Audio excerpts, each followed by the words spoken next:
You've probably got Revolut on your phone, right? That slick little banking app. Well, that's just the cover story. Today, we're going to pull back the curtain on what's really going on. A plan that's way bigger and way more radical than you think. So, what if the most underrated company in the world isn't some big tech giant, but the bank that's literally in your pocket? We're diving deep, way beyond just the app, to uncover a vision to completely rewrite the rules of money, of who you are, and even a physical reality itself. Now, this is not just about moving cash around. It's about building a whole new operating system for the world. And it all starts right here, with this quote. This gives you a peek into the founder's mindset. Nick Storonsky finds VCs annoying. He sees them as a herd. So you got to understand, this isn't just another company. It's the creation of a founder who is dead set on breaking old, broken systems, starting with the very people who are supposed to fund innovation. That skepticism, it's literally coded into Revolut's DNA. So this gets us to the real power core of their strategy. See, Revolut isn't just building a super app. No. It's building a launchpad for talent. You can think of it like a unicorn factory, an incubator for a whole new generation of founders who are basically trained to tear up the rulebook. And what happens when all that top-tier talent leaves a place like this, a place that's growing at warp speed? Well, they don't just disappear into the ether. They regroup, they start building again, and they form what's known in the industry as a startup mafia. And let me tell you, the one coming out of Revolut, it's becoming a serious force. Now, a startup mafia, for anyone who doesn't know, is basically this powerful network of former employees. They found new companies, they invest in each other, and they use their shared culture and contacts to just accelerate everything. And this isn't just some cool-sounding idea, it is a real measurable force. The Revolut Mafia, it's like a flywheel of cash, brains, and experience, and it just compresses years of that typical startup grind into a matter of months. Okay, let's look at the numbers because they are wild. 102. That's not a typo. That's the number of startups founded by people who used to work at Revolut. It's like a diaspora of builders, all hardwired with that same relentless, just-get-it-done attitude. And check this out.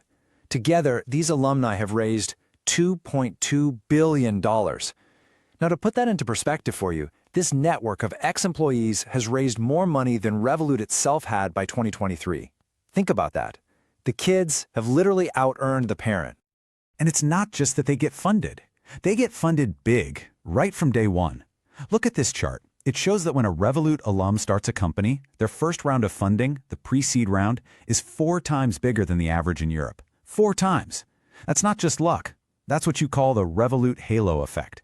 Investors are betting on the pedigree, on the person, because they came from this system. And take a look at the actual companies they're building. I mean, these are not small-time side hustles.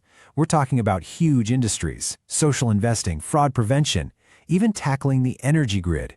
And the backers? We're talking the biggest names in the game. Sequoia, Andreessen Horowitz. This is the big leagues. Okay, so that's the mafia aspect. But let's follow the ripple effect out a bit further, because this vision, it goes way beyond software and code. The next phase is about hacking the physical world, and it starts with maybe one of the most boring, overlooked objects you can possibly imagine. Yeah, the ATM. Think about it. For over 50 years, this thing hasn't really changed, right?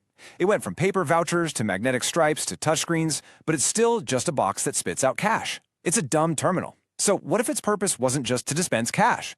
What if it could dispense, well, everything else? And that is the huge conceptual leap we're talking about here, going from yesterday's dumb cash terminal to tomorrow's everything terminal. Imagine that ATM not as a cash dispenser, but as a physical gateway, a real-world connection point to a massive global digital network. So, the grand plan, the strategy, is to find all this overlooked physical stuff, things like ATMs, co-working spaces like WeWork, even the smartphone in your hand, and then inject them with Revolut's digital DNA. The goal?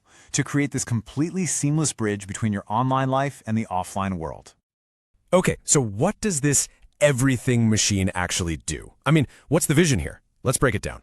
First, you could print your ID instantly. A new bank card, a driver's license, even a digital passport, right there. Second, verify your biometrics. We're talking advanced facial scans, fingerprints, even your retina for rock-solid security. And third, you could even cast your vote in an election, securely, biometrically verified. And look, this isn't science fiction. The tech to do all this, it exists today. This solves huge logistical nightmares for banks, for governments, and for all of us.